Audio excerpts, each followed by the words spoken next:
So what you had with Dragon Ball Z was an animation that felt more violent, dark, and exciting than anything even close to its time slot, where passionate, combat-driven characters face down invincible villains in impossible battles. To a Western teenager... Pause. Does that mean it's good? Overwhelming odds does not automatically equal sign good. I said this to Pro and Mike.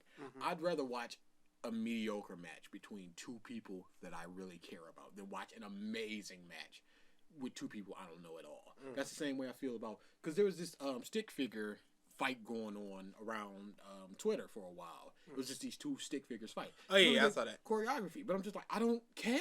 This means nothing to me.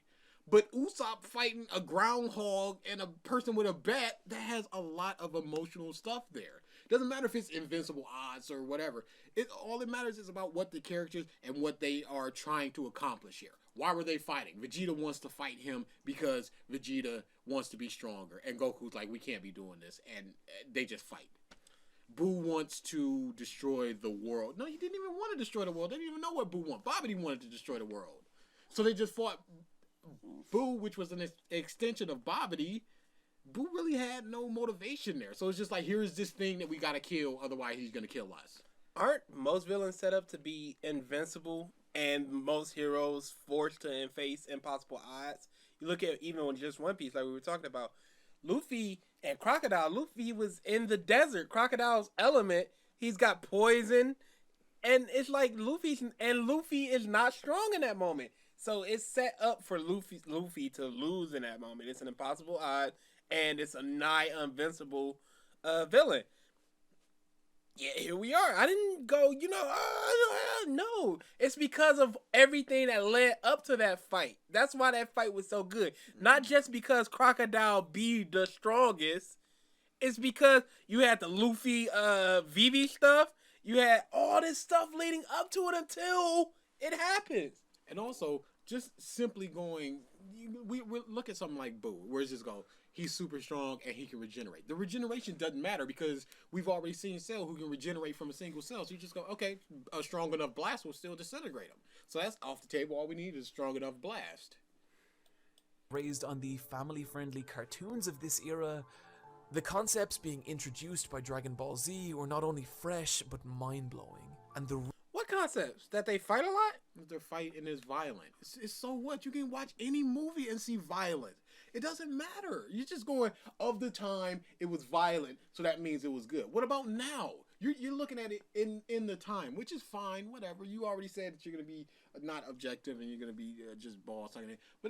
But you're going, we all know that of the time, it was violent and stuff. Who cares? Talk about it now. You're trying to convince us why it's good now. No, he's not. He's saying that this is the series that changed everything. But that still didn't change anything. Because, again, we still had a bunch of movies that were violent. Yeah. But the only difference is that, I guess he's saying that in the time slot, it was more violent than anything that was going on. A lot of times, it was either airing on Saturday mornings or weekday afternoons. So you weren't getting a lot of, like, ultra-violent stuff during those time slots.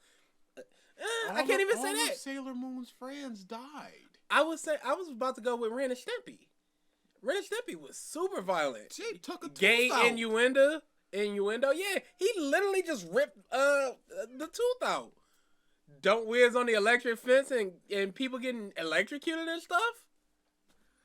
It was super violent. It just wasn't like fantasy violent. It was cartoonish violent. Looney Tunes is uber violent if you actually think about it. Terribly violent. And boy, they had some racist stuff on there too. But we're not talking about that. reason the show shook the West like it did and created a generation of young anime fans hungry to discover more series like it. I most certainly did, and then I realized, wow, series like it are trash. Absolutely, because they all have, not all of them, a lot of them have the same trappings. Because you got your rival characters, like Sasuke and Naruto. You look at One Piece. One Piece does not have a rival character. In the term of I'm gonna get stronger than you, point to Vegeta, point to Sasuke, and that's like a central running thing. There's some people that Luffy's like, I'm gonna beat you, but there's nobody just like, he's getting stronger, so now I have to get stronger. something like Black Clover. Black Clover is amazing. It's 'Cause really I love, good. Like episode 1, you think Yuno's gonna be like, oh, this weak piece of crap, but Yuno's like, no, don't talk to him like that. It was like He's- pathetic, and it's like I knew it was pathetic because I knew you couldn't not be a witch. Exactly. And they're fighting that dude. And it's just like, you don't even have a grip on. He's like, don't talk to Asta like that. This dude has the potential to be the wizard. And you go, oh, that's something completely new. Did it subvert your expectations? Oh wow. That y'all love so much to say? Why was Black Clover trash again? Oh, because of one YouTuber? Oh, don't worry, we're getting to that one. I should note that at this point I've mainly been talking about Dragon Ball Z from a mostly Western perspective, but in Japan, unlike the West, it was the manga that came first. The manga is probably the purest way to experience Dragon Ball Z, as well as being brilliant in some ways that only serious? manga really can. But given the scope and length of this video, I think to do that topic justice, we need to return to it another day. What I would like to concentrate on though is the production of the anime, and in particular some of the aspects it both added to and changed about the original manga. And to be clear, I'm talking about the original 291 episode version that aired on Toonami way back when, and not the 167 episode recut Dragon Ball Z Kai that released in 2008. But more on Kai in a little bit. The reason the anime of Dragon Ball Z was seen as a reboot and not just a continuation was the addition of two new key staff members, Kozo Morishita as director and Takao Koyama as writer, both of whom contributed a great deal to shaping the look and feel of the anime. You pause real quick. I respect people who go, these people are their directors, they're their producers. I don't care. Absolutely not. Those are just names to me, and he's gonna rattle off like, oh, he worked on Gundam and he did this shot, and now Toshishida, and he's so great. I honestly don't care. That's if it's up to you that you care, that's fine. But this, if I was making a video, Great respect for the people. Yes, Little care for the people. absolutely. This, if I was making a video like this, I wouldn't be adding, here's the producers and the director, because directors and producers shouldn't be bums. Look at The Sixth Sense. Look at M. Night. His name don't hold any weight anymore. So just going from the producer of M. Night Shyamalan, from the Signs, from The Sixth Sense, you go, but also Signs, and also The Village, and also The Devil, those bad movies, and Devil also Inside. Lady in the Water, and also all these bad movies. The Happening. So just going from the maker or director or producer of this thing means so little to me. It was brought on board was that Kazuhiko Torishima, the former editor of the series, was dissatisfied with how the anime of Dragon Ball looked, feeling that it was failing to capture the more serious tone of the manga. And so Morishita was brought on board at the launch of Z, starting at the Raditz Saga. And what's cool is you can actually see the look of the anime evolve and shift over the course of its run, with the Raditz Saga still having a lot of the soft and imprecise line work that was inherent to the original, all the way up to the finely honed, razor-sharp drawings of the Boo Saga. But that's also, it's not a fact of it evolving and changing, it's just people coming in and out. Directors change all the time. One Piece is going through a whole bunch of, even in different in the same fights, it will change styles. Change like styles 3 or 4 times in the Broly movie. That's all it is. It's not like an evolution like Araki. Araki hard changed his style constantly, but this is just like you bring in more people, so it's gonna change. I really love how the show looks at this point. There's a real energy and solidity to how these characters move. Morishita was also the one responsible for a lot of the more interesting art direction in Z. He wasn't afraid to take a scene from the manga and drench it in a searing neon color palette, and it gave a lot of the fight scenes this unrestrained, nearly surreal edge. What are you talking about? Because he coated it in red, it's surreal and unhinged. Like, No, it's just a color palette. it's just a stylistic choice. Again, as a kid, see, you're going that it changed everything, but as a kid, I didn't give a about the way that shot looked. And as an adult, I can't think of many anime that do this. JoJo does it. But that's also because JoJo's super weird. JoJo's uber weird. And plus, JoJo doesn't have... And they have like neon colors, not like this dark red palette. And JoJo doesn't have a set color palette for their character design, so you're just getting everything. If you think Josuke wears purple, well, he's wearing purple in this thing, so you got what you wanted. Yeah. Plus, it's also just super weird, and it's very stylistic. So, again, This is just like, oh, he's blasting, so the screen is coated in red blast. That makes sense. Morishita would also drastically increase the level of destruction and chaos of these fights, adding in brand new stages and taking the time to animate and accentuate the damage to the surroundings, which really helped communicate the magnitude of these battles. Absolutely and not. it was little. There is no magnitude of that battle because he got right back up when there's a crater in the ground. So that means nothing. They're never going to go back to that freaking location. There's not going to be a farmer just like, oh no, my crops. That's nothing. All it is a hole in the ground. So you just go, oh no, big hurt. Oh, he's back up. So I guess not big hurt. If the ground doesn't hurt them in the slightest, what's the difference of them fighting on the ground and fighting on pillows? Nothing. The ground is literal just pillows to them. So who cares? So all we get is, oh, the ground is being damaged, so that must mean that they're getting damaged. So it's just an association thing. No. But they're not. No. Because they're not getting hurt. If somebody he slammed to the ground and was like, oh man, I gotta pick some rocks out my back or something. No, nothing. Or got stabbed on a spike or something. No, nothing. They just get up and just keep on moving. Oh, he did a Kamehameha and the ground's coming up. Okay. So what? Touches like this that gave some of the story's biggest moments a far more grandiose and even emotional impact than they had in the original manga. Why are they more emotional? Freaking when Goku had to fight Tien, it was after he killed Krillin. That's a super emotional fight, not just like I have to do Big Blast now. The emotion, my God, I'm welling up. That means so little. It's nothing. The only emotion a bigger blast and more destruction to the environment can elicit is excitement. Otherwise, it's not emotional at all. It's not any more emotional than fighting for this thing. Or if it's just like, oh, we're fighting near a daycare, so we can't slam into that daycare. Yeah. So once you get closer and closer, you go, oh crap, the babies. But other than that, this is a barren wasteland. So you're just seeing a bunch of rocks flying over. And we've already seen people do at least minor levels of telekinesis, so it doesn't matter. It's just... For Koyama, he was not only the screenwriter of the show, but he also wrote the first 13 Dragon Ball Z movies, and was the creator of Like 5 of them were good. Is this something to applaud this man for? And then, like, 3 of them are sequels. And, okay, what are we doing?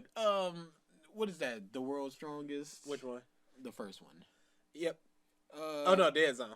Oh, Dead Zone. Dude comes up, I got a Dead Zone, fight done. World's Strongest. Dude comes up, I want your body, fight done. When you look at something like Gil Tesoro, he's got this big backstory of being in slavery and being poor and just like, I want money so this doesn't happen again. As opposed to Cooler coming up in the planet just like, you killed my brother, I don't care, but I just want to fight. You killed me, but I don't care, I just want to fight. Turles comes up like, well, this planet's pretty good for this tree, and I'm going to fight. Zephyr! This dude trained all the Marines, and now he's... they're so... One Pieces. non-canon characters. Jinimba! There's literally no difference between Jinimba and Kid Buu, other than regeneration. There really isn't. He doesn't speak or anything. And he's a fat blob, and then he not. And his notch form is stronger. Applaud him for this brilliant writing.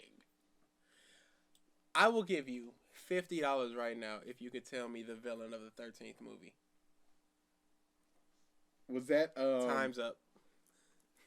Was that the Turles movie? Not the Turles, Tapion movie. Yep.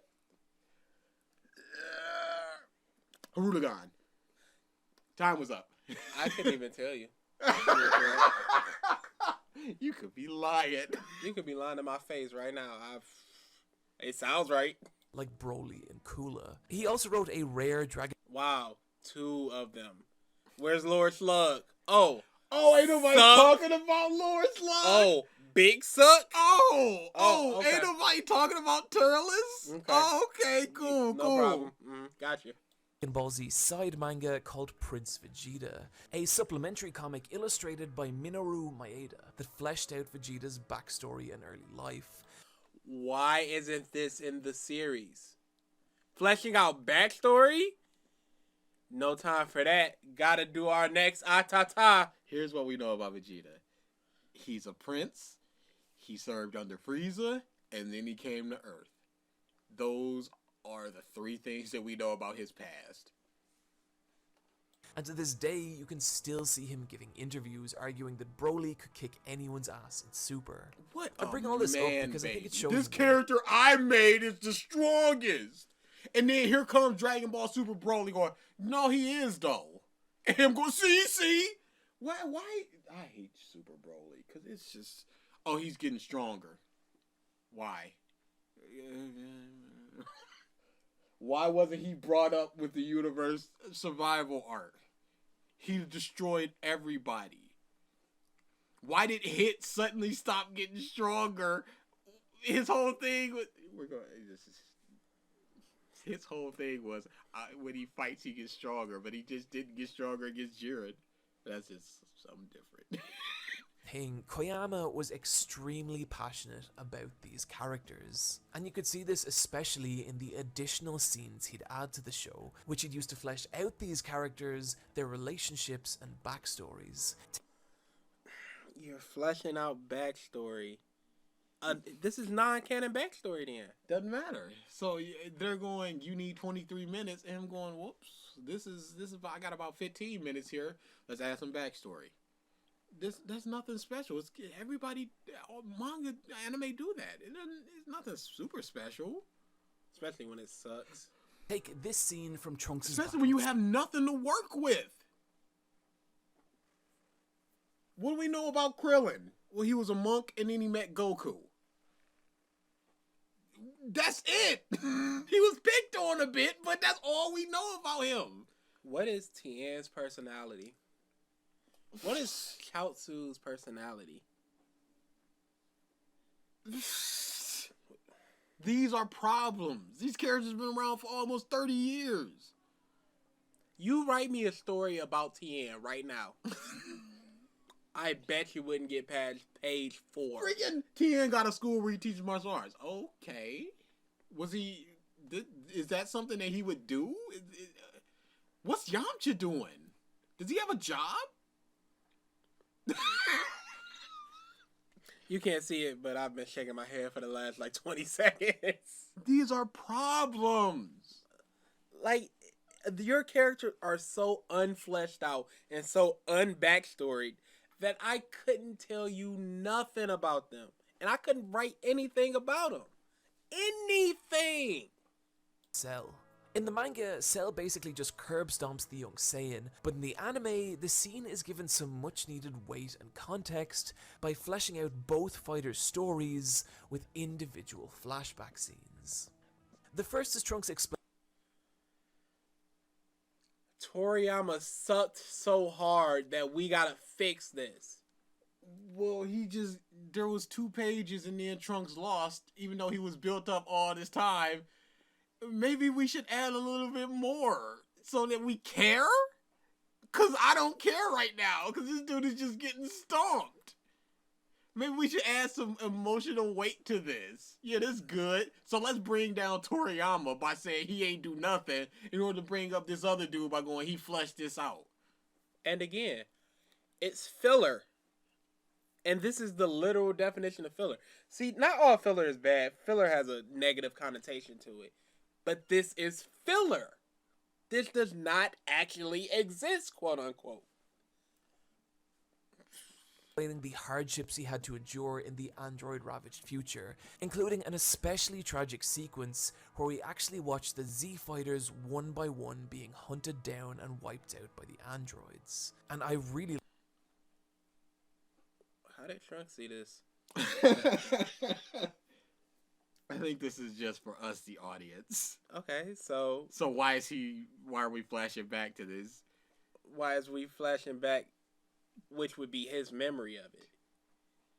Why is Vegeta a Super Saiyan? Why is Vegeta Super Saiyan? You know what? No, he did start training really hard when he heard about the androids. I was about to say he turned Super Saiyan before he even saw the androids, but he learned about them. That's why he went super hard and then went off world. So when did this happen? It's fine.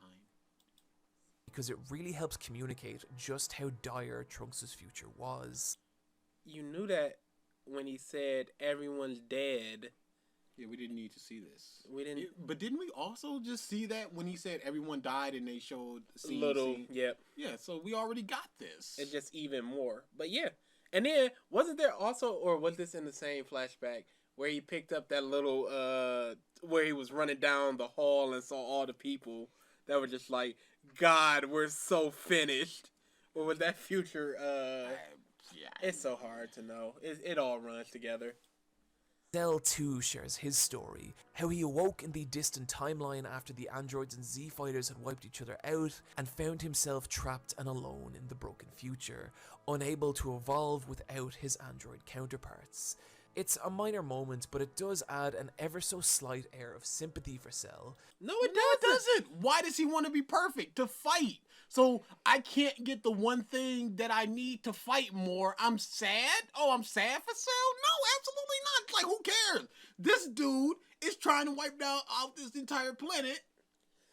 And he doesn't have the things that he needs to do that. Why should I feel sorry for him? Why should I sympathize or even empathize with anything Cell got going on? When in the very next scene, you see these people shooting at him, and he's either going to kill him or absorb him. And at this point, he had gone through town to town to town, absorbing people. So, oh man, I feel sympathy for him for not being able to... No. Cell.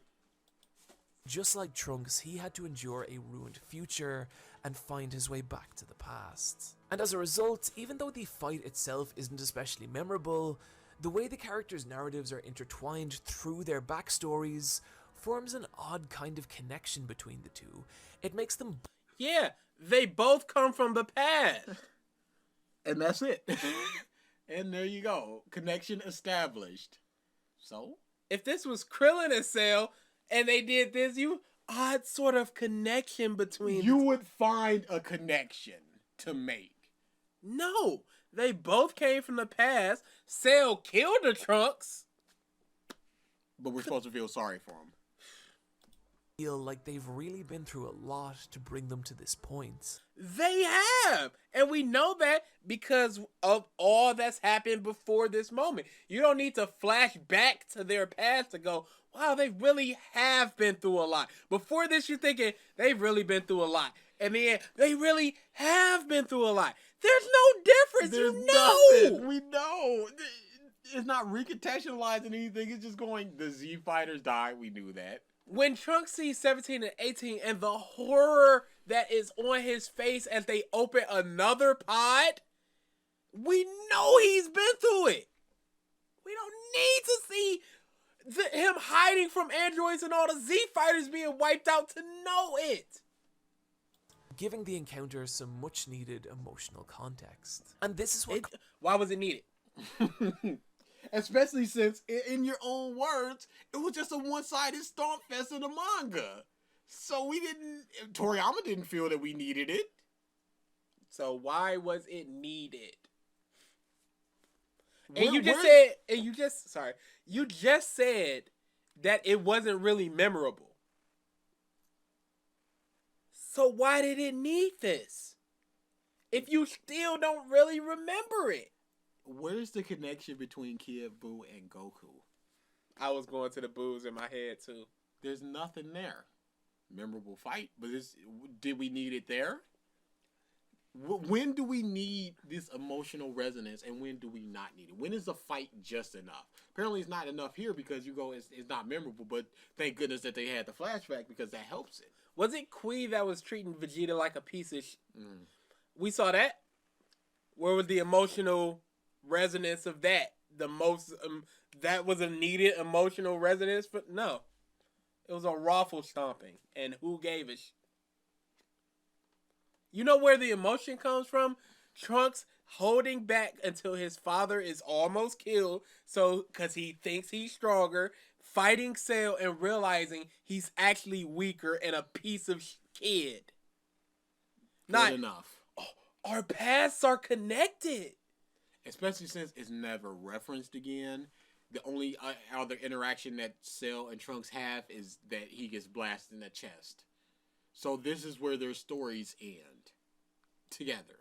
Toriyama brought to Dragon Ball Z more flashbacks, more emotion, more Piccolo and Gohan slowly forming the cutest friendship on the planet, more Vegeta being sad in the rain, just more of these characters and who they were. Pause. So they had even less character in the manga. They were more of just fight monsters. We didn't get that scene of Vegeta being introspective in the rain. So we just got straight from him getting his arm broke to, I gotta get stronger now. Great. Great job, Toriyama. And again, you're bringing down Toriyama in order to hype this dude up. So what you're saying is that most of the Dragon Ball Z anime owes its credit to filler. To stuff that was not envisioned by Toriyama. Somebody going, we need more. And you know what? That's probably why Super works.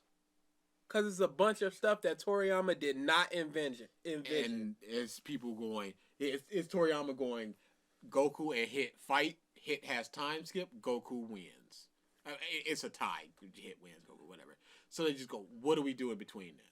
So it's people figuring it out. There were also other aspects that contributed to the show's success, and particularly in the West. One of which was Bruce Faulkner's incredible soundtrack, which underlaid many of the show's scenes with a deliciously dark synthetic audio flavor. It was so much better than the Japanese soundtrack. Don't let people hear you say that. Do you know how sad that is?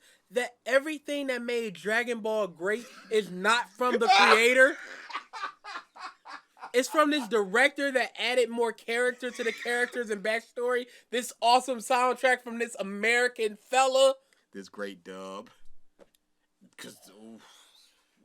And Toriyama handpicked, oh boy, I can't remember, Masuko Nozawa to be Goku. So that was his envisioned Goku. And then you look at America, Oda handpicked the Straw Hats. And they are all fire, as opposed to this baby sounding adult coming out of this scholar. Goku is whatever. I cannot understand when people excuse Gohan. While also bringing a good degree of heart to some of its more poignant moments. And likewise with a lot of the voice. Again, the director and the writer... but not Toriyama.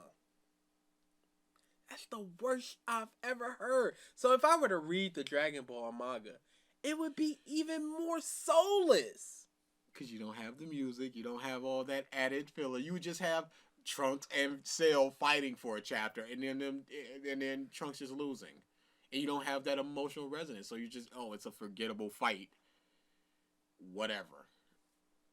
And is that a problem? This is only a good series because of everything the creator didn't do. Of which was incredible. In particular, the performance of Christopher Sabat, who voiced both Piccolo and Vegeta. And just listen to the emotion he brings to this scene as Piccolo begs Goku to stop the fight between Gohan and Cell. Do you want to know what he's thinking? He's not thinking about strength or about competition. He's wondering why his father is standing there, letting him die. And so your son may be the most powerful person in the world, but he's also a scared 11-year-old boy. I mention all these individuals because he's an actor. Are you telling me that Sabat acted well? What is his job when he had been playing that character for like 5 years up until that point? Congratulations. My goodness, dude. once you got up to this point, show me a bad performance. Because once you got to the Cell arc, people had gotten into their characters. It was all well and good. If you listen to the Jaya arc and the beginning of Skypiea for One Piece, the dub, they don't sound great. It's a little rough. Some of the writing is off. Like, it sounds rough. Everything else, but you listen to in Enies Lobby, mine God, they in there. So they're acting. Once you get a hand of the road, it's fine. That's nothing to set an amount of time in this video for. Brilliant and singular.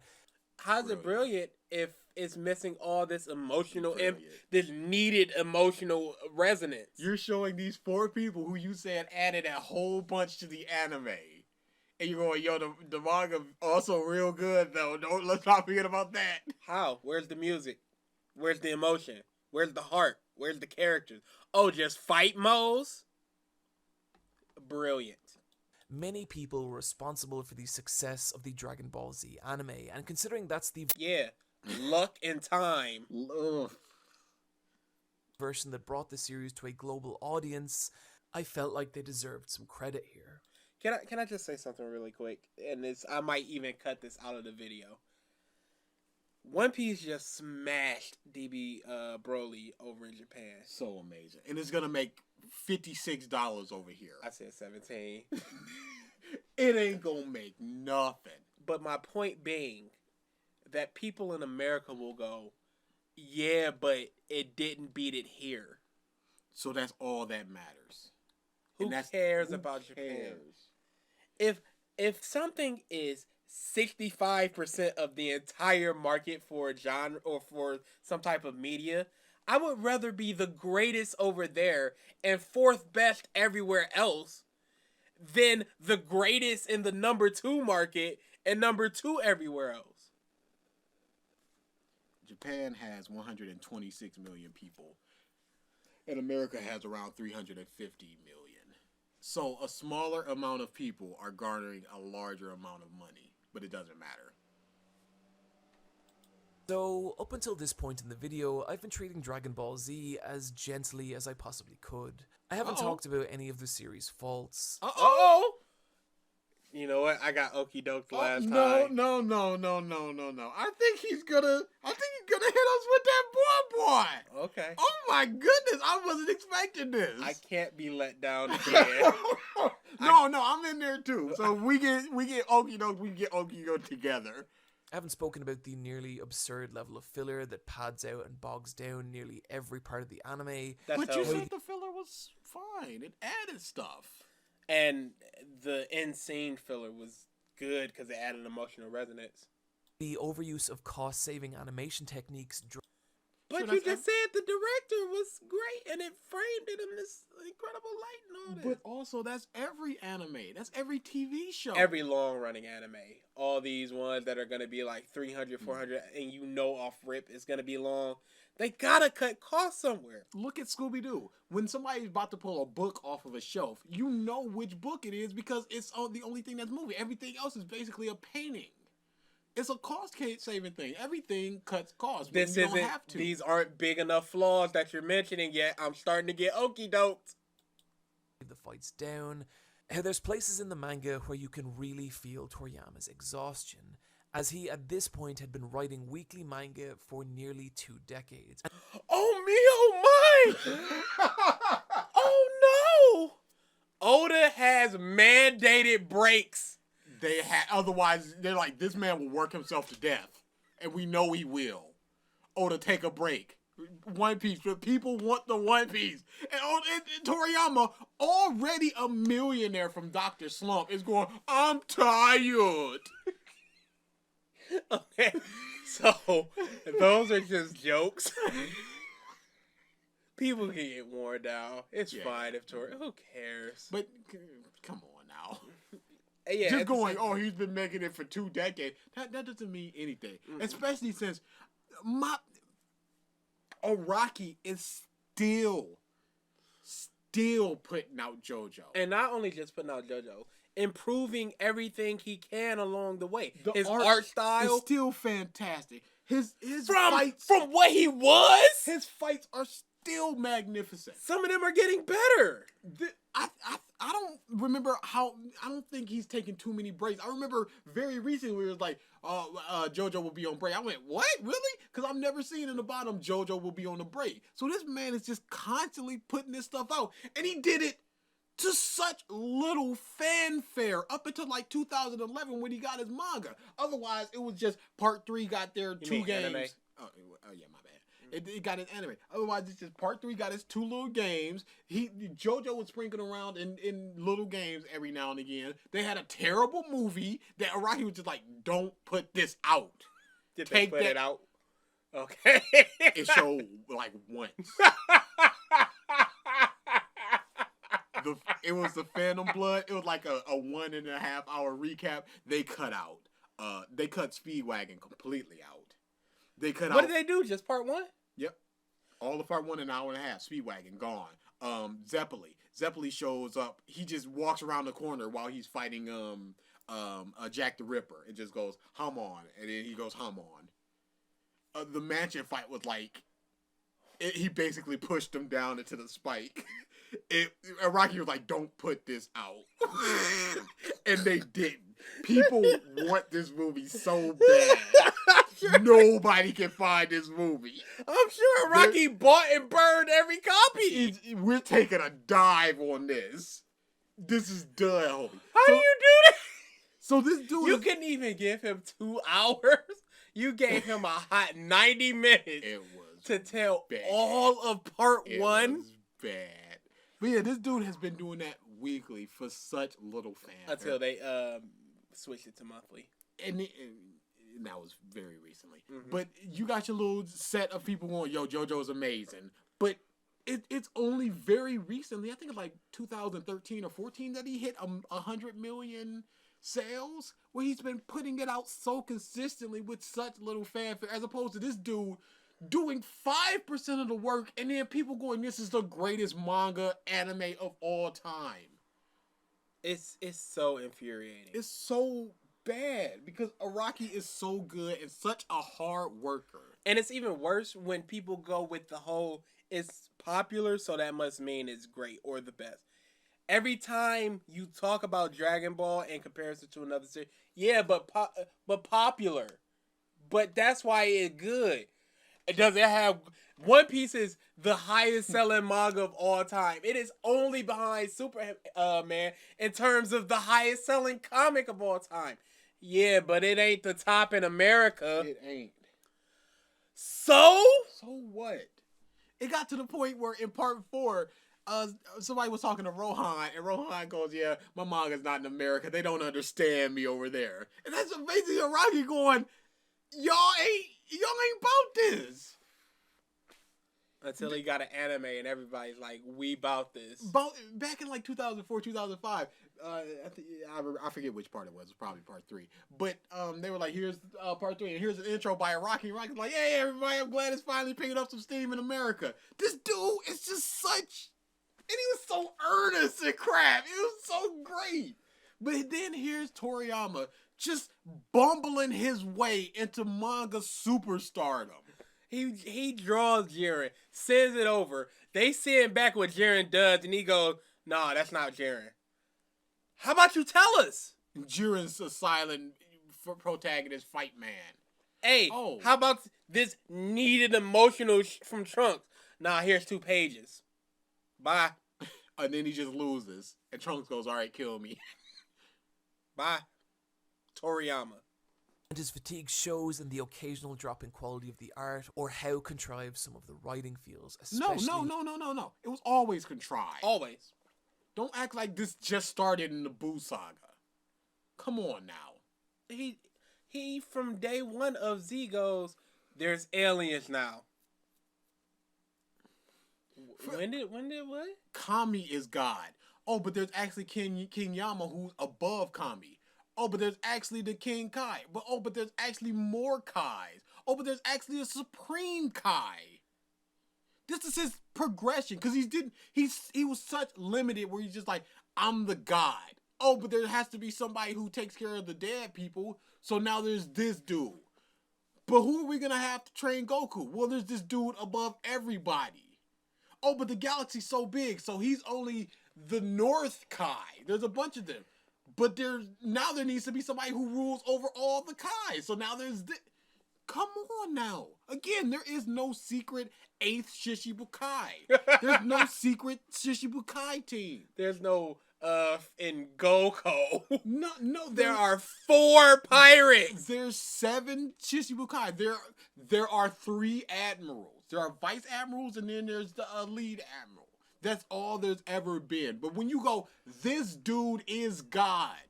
But then there's these other people as well. That's a problem. So it wasn't contrived in the Buu saga as you're showing. Like, where he starts to get fatigued. No, it was always there. Later on, around the Buu saga, the series suffers from basically every issue a long-running shonen manga can. Power creep and underutilized. Why would you show Vegito there when Goku went from the 20,000 to the several million in the space of like 20 days? One Piece, Inaru, beating everybody till Kizaru. What? Even if you go after that, Hody, Caesar, Dofi, he's beating them. Or at least he's putting up a good fight.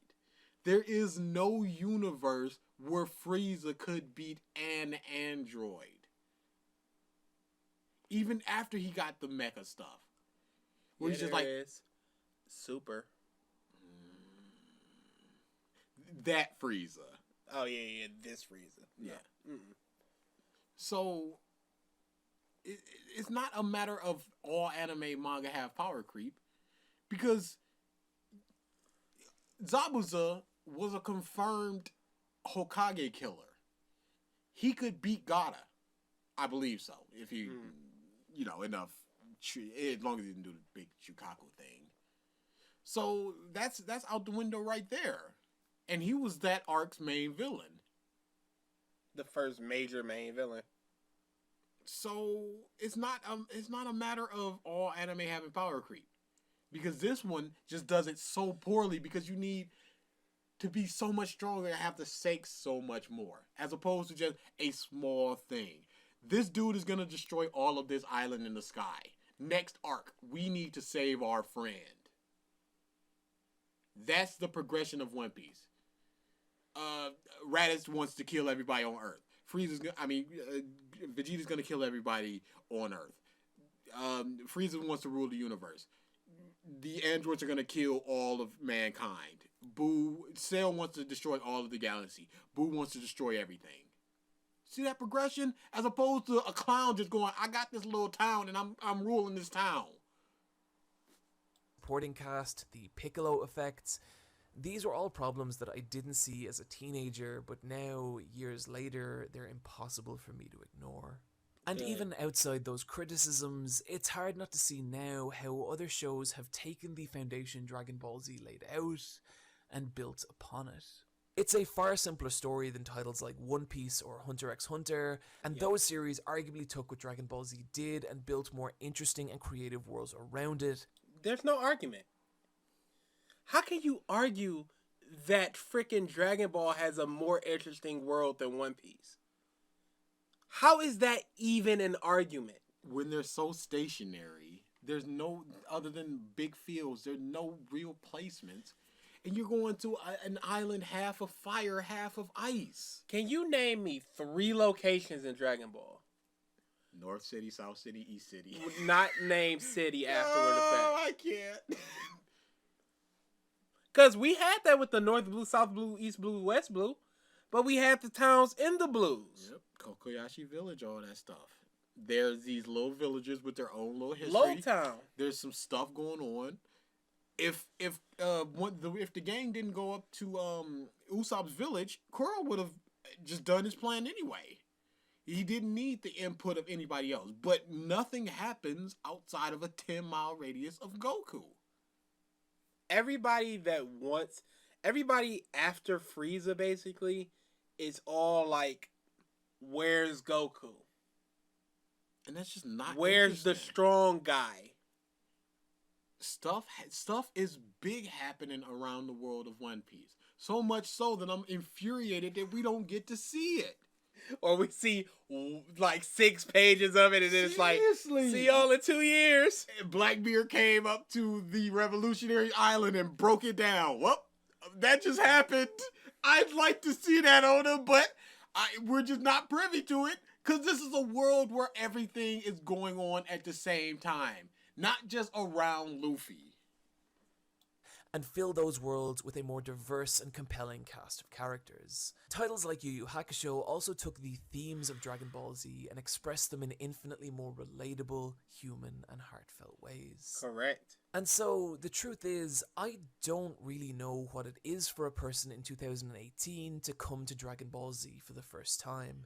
As much as I love the series, I find it difficult to recommend anybody 291 episodes of anything. And while No. If it's good enough, you go, hey, this is good enough, watch it.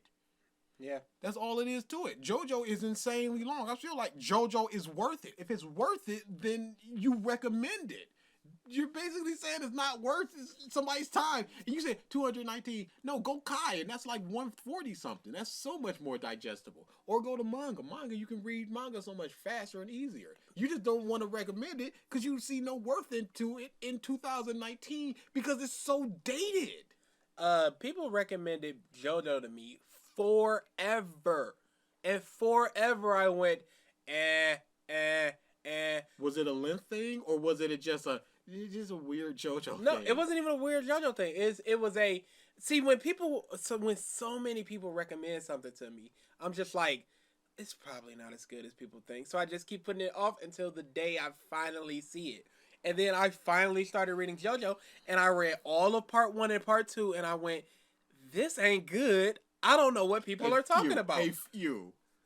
Hey, looking back on it, I'm probably gonna like those parts. I'm gonna have to, cause I read the manga. Again, I say the original manga with those horrible arms. You're like 8 elbows, Jonathan. That's how he does the zoom punch. That's the real Snake Man Python punch. And just zooming all around. Araki was trying some stuff back there, and it just didn't work. It did not work. He's a weird dude that likes like Roman statues, so he's just like, yeah, I can contort them in weird ways. Terrible. But I stuck with it, and then I got through part 3, and I went, is this what JoJo's gonna be for the rest of it? And I went, I kind of like part 3, so I'm gonna keep going. And then part 4, I in love. I always tell people when they talk about the length of One Piece, get through Arlong Park, and if you love it, you're in. If you kind of like it, get through Alabasta. Recommend them chunks, but you can't do that for Dragon Ball. You can't go just read until the Vegeta fight, cause buddy, you've seen Dragon Ball. That's all it's gonna be. That's all it's ever going to be. It's just gonna be more of that. It's not gonna be it's gonna be an escalation of that, but it's not gonna be an enhancement of that. This is all you're ever gonna get. And that's a problem. Whole Cake Island is a top 3 One Piece arc. They don't fight the big bad, and it's mostly a get in, get out. And a rescue arc. And them trying to steal this one thing. Zoe barely had a fight, and I love that arc. Because there was just so much world building and exposition. As opposed to, there's this dude that wants to fight. Oh no, I'm an alien. You took my son, fight. This dude wants to destroy the world, fight. Ask how many people like that in Gohan goes to high school arc. And I bet you it's a lot less people that like the Frieza arc. Gohan Goes to School is the best of Dragon Ball Z. Because it's all character stuff. And the characters look great. Not, visually, but they're actually good. Videl, best girl. For a short amount of time, then she just becomes Videl, girl. certainly makes that a lot more digestible. It's not the version of the show I grew up with. Having dropped the So what? I grew up with the 4 Kids One Piece. And that's good for going back for the goof. That's it. We need to go back for the goof. I have an entire playlist. You ain't ready. I'm ready for that goof. You don't even know. But yeah, just going, that's not the version I had, so that's not the version I could recommend. It's just the version you had without all that negative filler you disliked. That's basically what it is. They still have that emotional, quote-unquote, Trunk stuff. They didn't cut that out. This is all the stuff that Toriyama wanted in, plus stuff that you literally cannot get rid of. Like Gregory. Gregory's not in the manga, but you can't get rid of him, so he's still in there. So this is Toriyama's story, and you can't recommend that? Don't you think that's a problem? You can't recommend it simply because it's not what you had. It's a more condensed, more than likely, and from what I've seen, absolutely is better version than what you had. But it's still not good. Because nostalgia. That's all it is. iconic Bruce Faulkner soundtrack and cutting a lot of the additional scenes, including the 2 mentioned above, and rewriting a lot of Koyama's dialogue to better match the manga, and in the process, losing a lot of the subtlety and nuance. You know why? Because he's a hack! Toriyama's a hack! You're going back to the manga, which loses a lot. That's a problem. Bruh, you're literally just saying Toriyama is a hack. He's not as good as this dude who did not make the manga. He made these characters, and you're going, this other guy is doing these characters better, and now we gotta go back to the Toriyama version. Which sucked. I don't think he said it sucked, but... well as a host of other minor nitpicks that I'm sure very few people but me will actually care about. And even then, for me personally, I don't know that I'm ever going to go back and rewatch Dragon Ball Z in its entirety. Of course not, because you can't. It's so boring. You're going to go hit your big marks. This fight, you're going to go hit Cell versus Gohan. You're going to hit big marks that you can go back to and just go, yep, I remember that. But you're not going to sit there and just go, oh, they're still flying to Namek 2 episodes. Okay, this is great. Them just wondering about what they're going to do. Oh, they're just snatching and grabbing Dende. That's not interesting stuff in the long run. I just sat down and rewatched all the Kuro arc. Fantastic! And that's like the 3rd arc of One Piece. You're not going back and going back to these things. And it was just the whole arc, not just the last fight. Because it's good.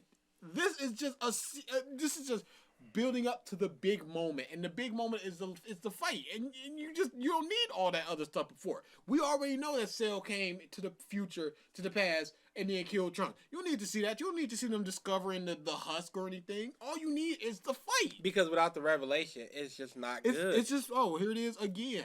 But I will say this, as far as One Piece goes, I watched all the Japanese version, and then I read all the manga up until the latest chapter, and then I watched the dub as it came out. And the dub is on episode like 400, 500. And I watched them all. Why? Because it's good. Because it's good. I can take that time out to rewatch One Piece in different ways because it's good. Because I want to. Because I want to go back and experience this stuff. I don't need to experience episode 38 of Dragon Ball. But if there's something going on, I'm like, yo, that's pretty good. I remember walking by and Goten versus Trunks. I'm like, oh yeah, cool. And I watched it for a second while I was waiting to brush my teeth. I was like, yeah, cool. But that's how I feel about Dragon Ball. Just like, yep. As opposed to One Piece, I'm like, I'm going out to watch One Piece, and I'm going to watch One Piece. If I were to go down a Dragon Ball hole on YouTube, where it's just like, this is the next recommended video, this is the next recommended video, this is the next recommended video, 95% of that would be action moments. Absolutely. For One Piece, I can pick whatever. I don't know how many times I've just typed One Piece with carrot scenes. And just watch Carrot be Carrot. And then just smile and just go, yep, that's amazing stuff there. I'm not going Krillin scenes. I'm not going Yamcha scene. Do you know the last time I watched the Namek arc from beginning to end? It had to be a decade ago. Do you know the last time I watched the Dark Tournament from beginning to end? It was last month. I have rewatched The Dark Tournament 7 times. I love The Dark Tournament. I will never rewatch the Namek arc again. And that's probably my favorite arc of Dragon Ball. I will never rewatch it from beginning to end again. Absolutely not. There's mangas that I'm reading right now that I'm reading for like the 5th time, beginning to end, not skipping anything. Flame of Recca, Scat Dance, crap like that. It's just like Watamote, crap like that. It's just like, I love this stuff so much that I'm going back and forth to it. But you made a 33-minute video and then just going, I'm not watching Dragon Ball fully. What are you, nuts? I don't know that I'll ever be at a place in my life again where I'd have the time or desire to make that possible. You will always make the time if you've got the desire. Always. It's just that you don't have the desire. You don't have 20 minutes to watch an episode a day, It'll take a year, but you can get through it.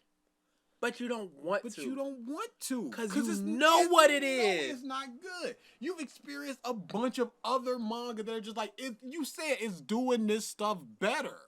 So now you're looking at this old Wright Brothers plane and going, I'm not getting in that. You're too scared to look at Dragon Ball now and go, oh wow, this isn't good. My feelings were wrong.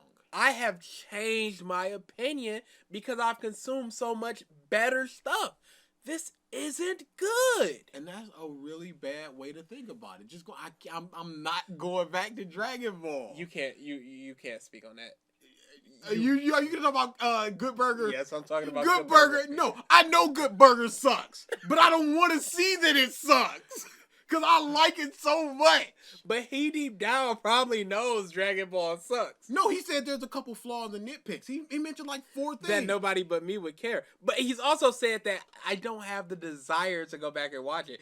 Like I said, time, you make the time. He don't got the desire to do it because he know deep down what it is. We can see if he knows deep down what it is, but I don't think he's going deep down and knows what it is. I think he's going deep down. There are better things. Again, Dragon Ball is you like can't a hit me 5 with now. this. You hit me with some Good Burger. Yes. I got such fond memories of Good Burger. I'm not making a 30-minute video about Good Burger. Somebody asked me what's Good Burger. I'm like, yo, Good Burger's pretty good. I remember it being pretty good and funny. I'm not making a 30-minute video like, it changed my life. It changed all of America here and there. No, I'm just going, yo. Because you would just be lying.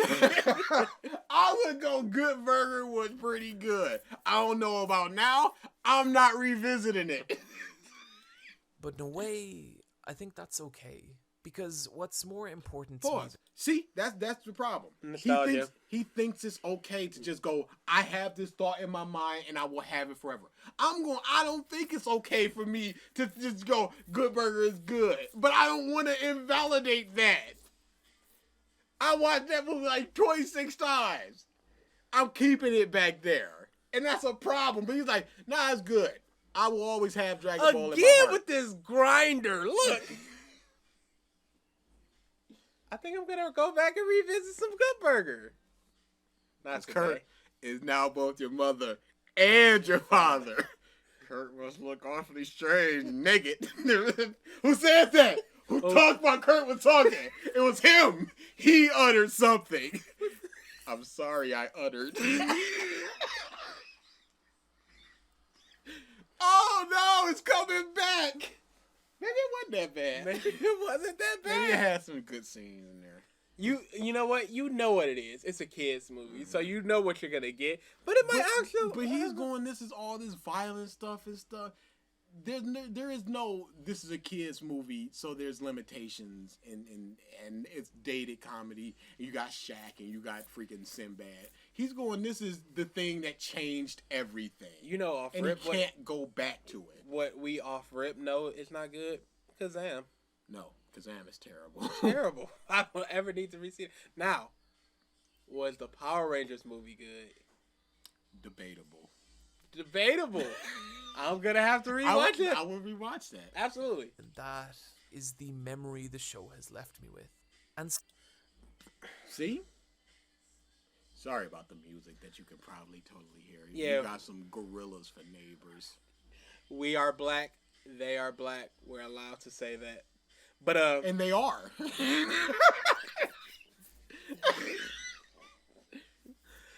anyway, What was I The about to say? fact.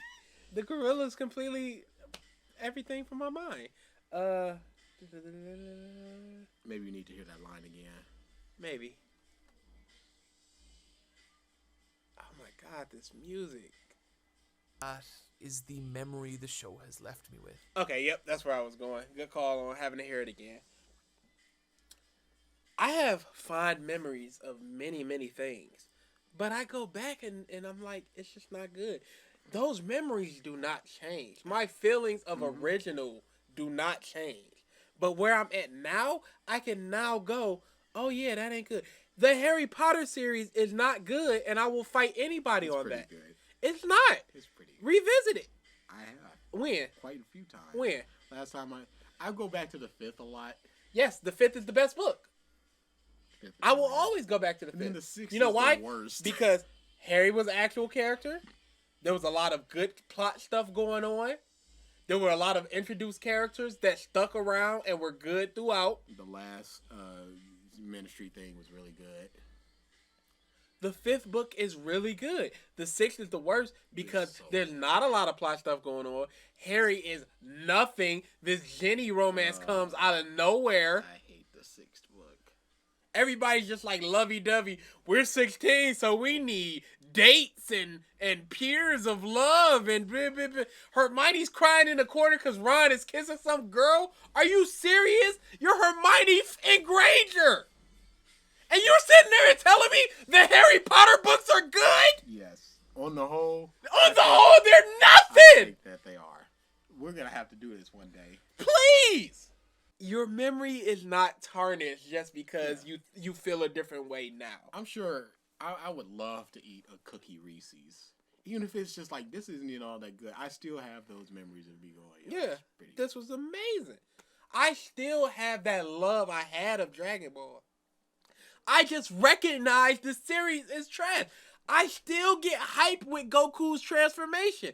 That feeling is not going to go away. That's always going to be in me. I always get mad because for the first 4 times that Goku transformed to the Super Saiyan, I always had to do something. Wash the dishes, mow the lawn, shovel the snow, and I would always miss it. And the first time I saw it, I was like, yeah. When Vegeta died, I got teared up. And I'm like, oh no, I'm a boy. I'm like 12. I shouldn't be doing this. Nothing's going to take that away from me. But I can also see that, yo, this is bad. And so, it only feels right to end this video with the part of Dragon Ball Z that stayed with me the longest, and the character that affected me the most. Vegeta? Piccolo, go on. Vegeta enters Dragon Ball Z's story as the main villain of its second arc. Born a warrior prince to the Saiyan race, Vegeta's combat capabilities excelled from... You know what? Vegeta's one of the best characters in the series. Sure. He's the one you see the most character progression out of.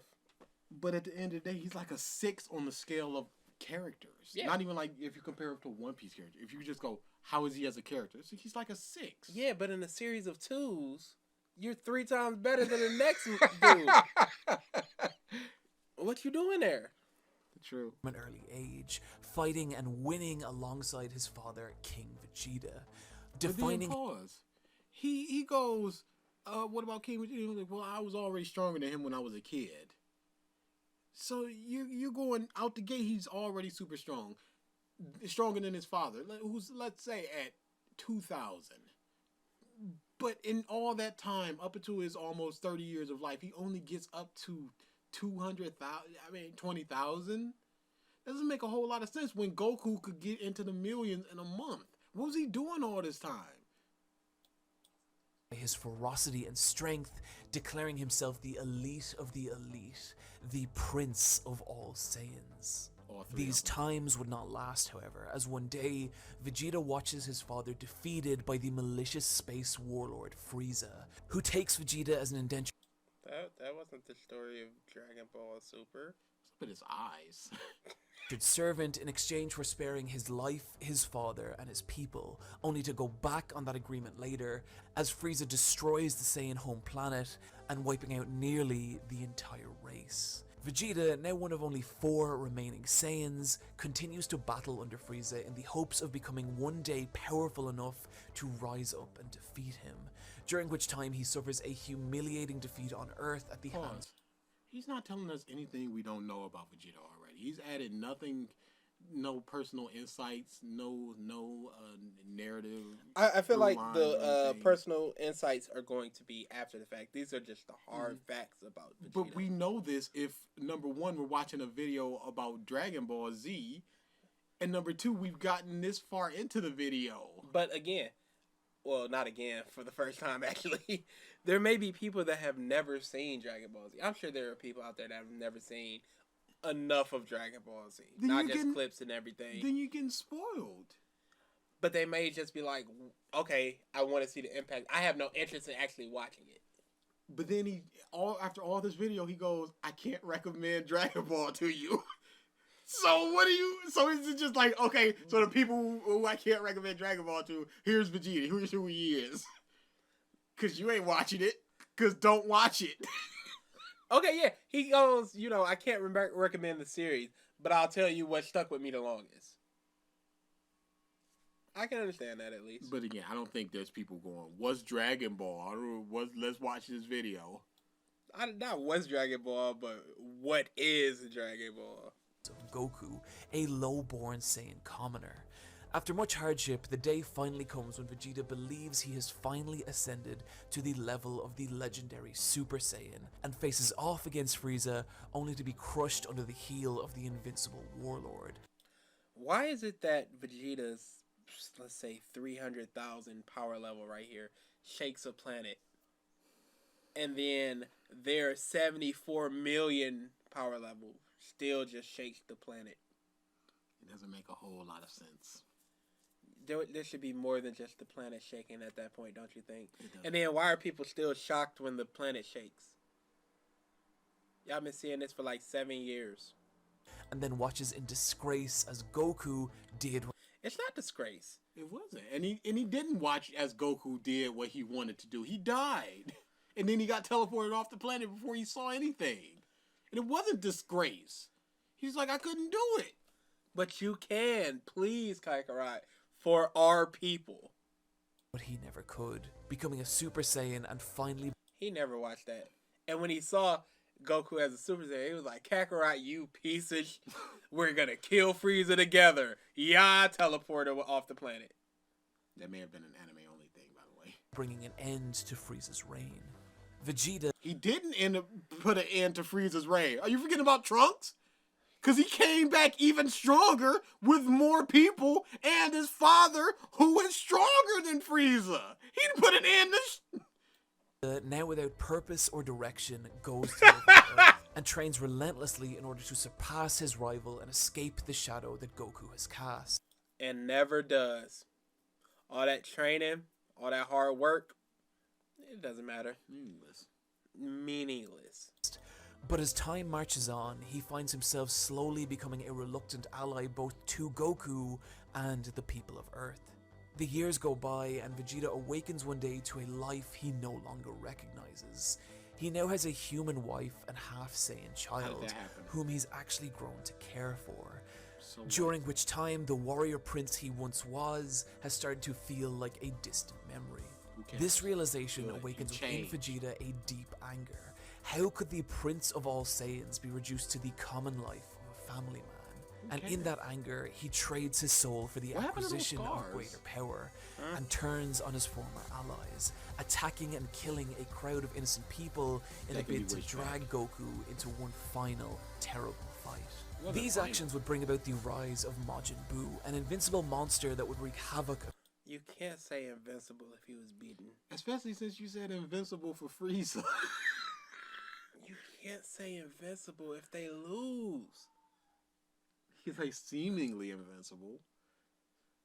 Nigh invincible. Just not straight invincible.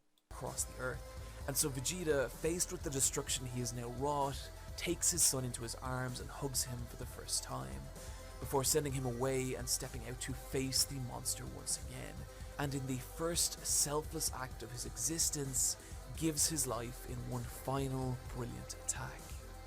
Like every character in Dragon Ball Z, first Death selfless act in his existence. We don't know anything about Vegeta from before he came to Earth. We see bits and pieces of it while he's on Earth.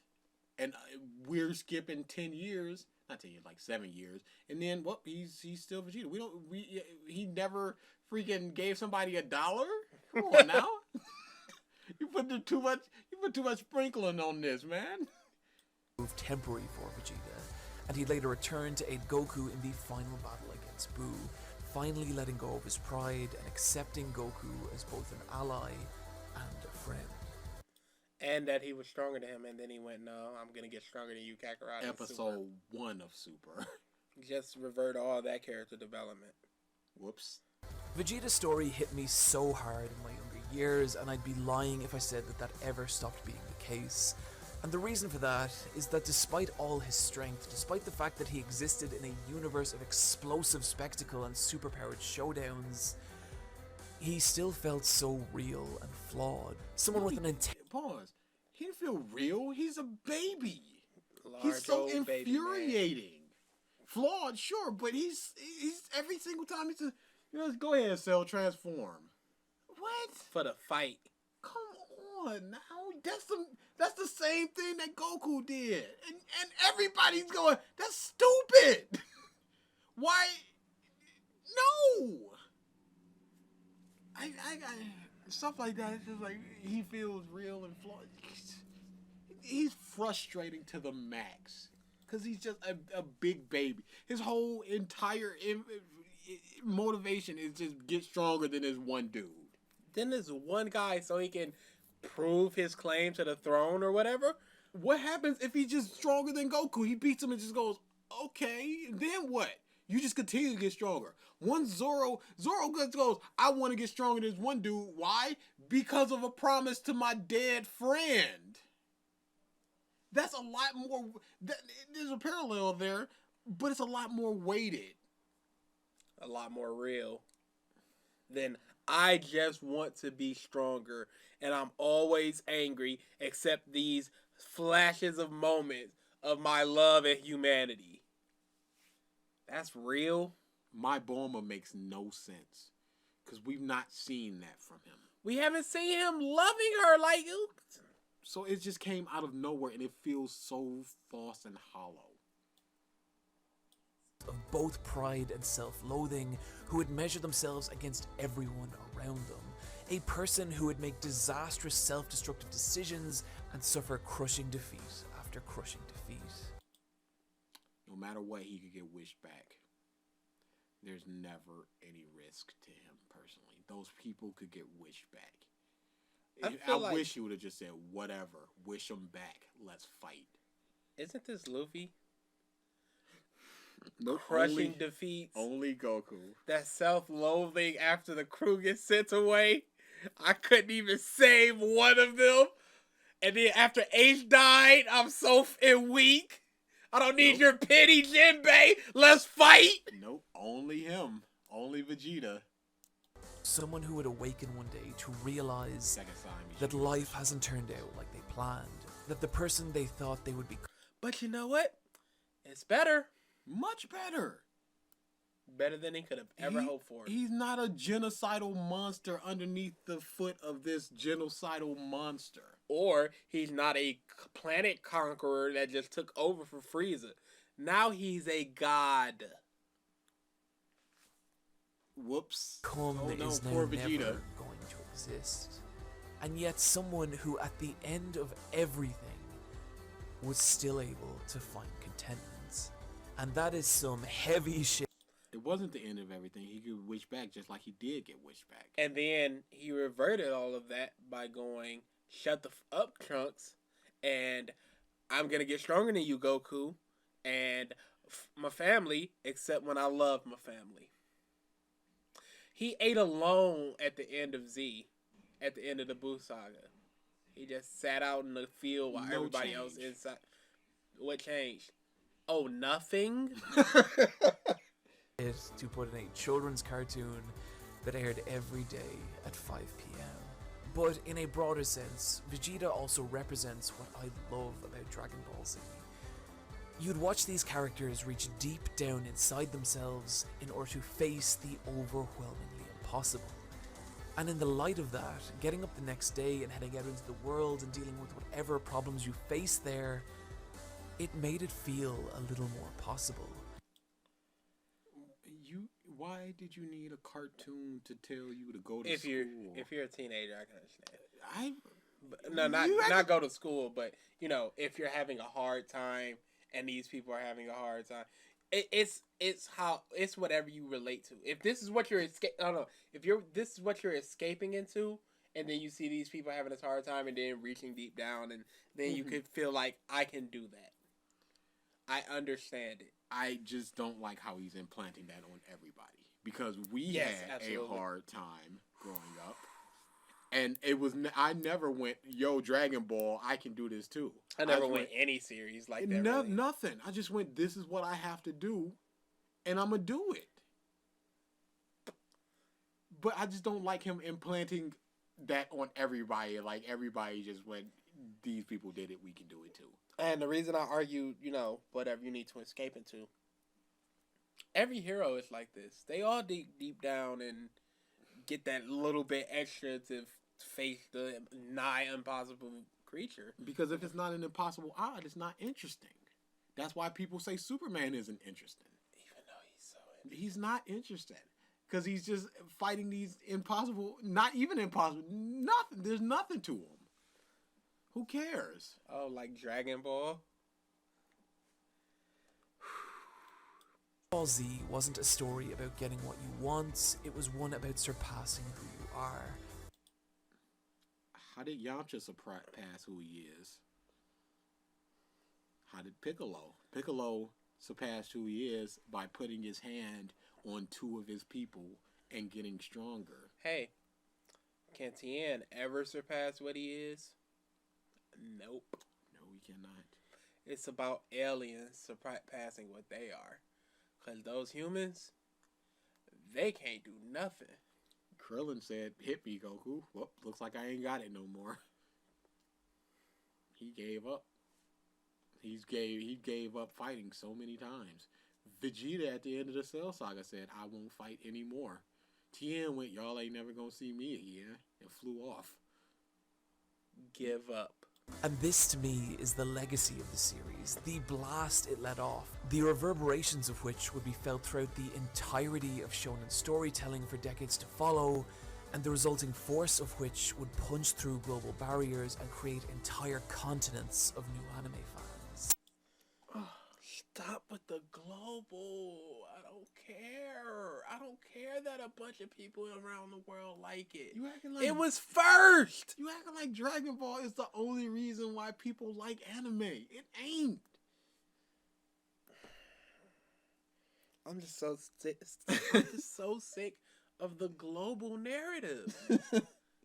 Especially since One Piece is quadrupling everything that DBZ did. And people are just like, yeah, but Spain really loves Dragon Ball. I don't care. Bruh. I don't care about here. Bruh. I don't even really care about sales. I care about quality and stuff I like. I don't care if Yu Yu Hakusho sold 20 million copies. I don't care if it sold 20,000 copies.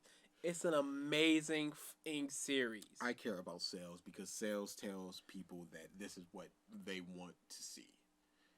Dragon Ball, as soon as Broly was announced, they were like, yep, it's getting dubbed, it's getting released over here. It's cool. We're just now going One Piece Stampede. The 20th anniversary movie is getting a release over here. It's getting a limited 4-day release as opposed to Broly going, we know Broly's going to do amazing, so we're going to flood theaters with it. And it's getting an extended run. Okay, but here's why that's not fair. It's not. No. I'm talking about as far as announcing the dubbing and everything. One Piece has 90 characters to cast. It's not fair. Dragon Ball had 11. I don't think the cast even really matters. You know what? It might if they're just like, we're not gonna make the money off of this, so we also got to get these 90 people in here. We got to go to LA to get some people, as opposed to the 11 of Super. But I don't think they're thinking of it in that way. Either way, because they got to bring people in every week for a weekly ongoing series. Oh, My Hero's starting up again soon. Yeah, it's gonna be super good. But yeah, sales really matter because Sales absolutely matter. I just don't care about them in the frame of this is good. I care about them in the fact that the company cares about them. Yes. Because I think Go didn't do too well. I don't think that It did all right. I don't think Stampede is going to make like over $1 million or $2 million. That's going to be the saddest thing in the world. And it is, because it's going to blow through everything that Dragon Ball did. But Dragon Ball is Dragon Ball. Dragon Ball is Dragon Ball. Dragon Ball had a nice gap between the end of Super and Broly, and people are going, yo, Broly, I like Broly, and they're going to go to it. But One Piece is like, oh yeah, it's that One Piece thing. I guess I'll check it But you out. know what's funny? When we went to go see Broly, there were like 9 people in the theater with us. Mhm. When we went to go see One Piece, it was almost packed. But that was also, what was that, like the second week of Broly? It might have been. It was a bit in the last minute. But What for was One your Piece, My Hero? for One Piece, you got to get in when you get in. That place was packed. I think there were like 3 seats empty. That place, but that was also a limited run. Mm-hmm. So, If you gave Stampede time, I think it could do well enough for an anime movie. sure. But they're just like, this is One Piece. One Piece doesn't do as well as something like Dragon Ball. But what does? But what does? You're not gonna, if you're not gonna go out and try, you're not gonna get that stuff. You got your dumb freaking Kamea-Con, the Dragon Ball convention. Give us a One Piece convention. Have those 13 people sort of meander around the convention center. But that's just what it's gonna be. People hold on to that Dragon Ball nostalgia.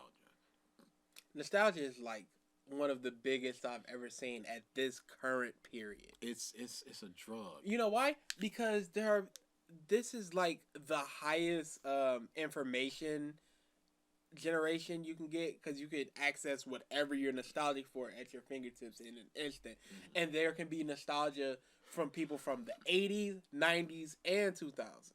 There's so much nostalgia and pretty soon the 2010s.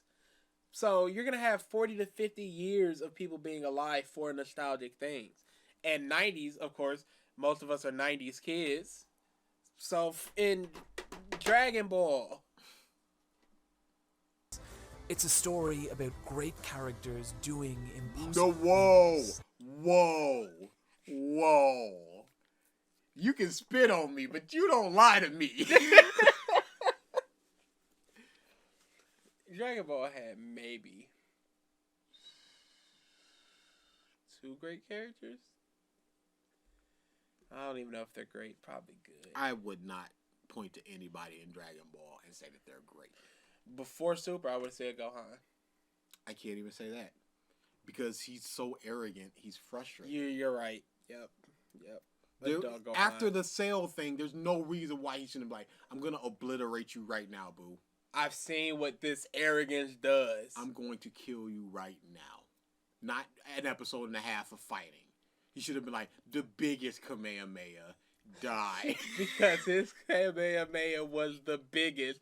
Bruh, I don't know why that line from from Plague of Gripes gets me. Because his big Kamehameha was the biggest. I don't know why that one single line gets me all the time I listen to that. And for me, for an industry, and for a generation, this was the impact of Dragon Ball Z. The series that changed everything. Bruh, did Oceaneer just completely ape his style from That's the boy. SuperEyePatchWolf? Because that's The way of the pausing, the Friends, end. thank you once again for you Patreons don't get on this video. Yeah, so I guess we're just done here. That was a bad video, but we knew it was gonna be. It wasn't as offensive as Olsen is because he went, there are flaws, here are the flaws. Yeah, he did exactly what we said. So if Ocean was just aping his, why didn't he ape that? With twice as much time, he does half as much. I don't know. So that video is gonna get like a 4 from me, maybe a 5. Yeah. There was nothing. There was nothing super offensive. There were a few things he said that's just like I don't know if I would agree with that, like the great characters thing. But it was mostly just information that is and nostalgia. Yeah. And things like that. you can't fault people for their nostalgia. Yeah. But at the same time, you can't go, oh, my nostalgia, so I'm not gonna try it again because it might ruin my nostalgia. That's a big problem. But yeah, other than stuff like that, it was a fine video. It was a bad video because it was still Bush. With Dragon Ball. It was a fine video. It was fine. So we should probably get away from anime for the next one. We can do one of those Suicide Squad ones. Or I think I got a Man of Steel, or I think you got a Bats v Soups one. I got Bats v Soup. I got Dark Knight Rises. Oh yeah, we're definitely gonna get in there. I'm sure there's somebody defending the Amazing Spider-Man. I can't imagine. So yeah, I think the next one we're gonna step away from anime for a bit, and then we should probably come back. Let's loop it around. Let's do 2 anime, 2 non-anime, and then loop it back around with SuperEyePatchWolf's GT video, and then maybe Ocean is either Deus Ex Machina. I think that the GT video is short enough that we could probably mush them together. You say that, but this was 33 minutes, and this was like 3 hours. Yeah, you right. So even at 14 minutes, we might be doing 2 hours. So if we can mush it together, we can mush something else in there. But otherwise, yeah. Next time I revisit,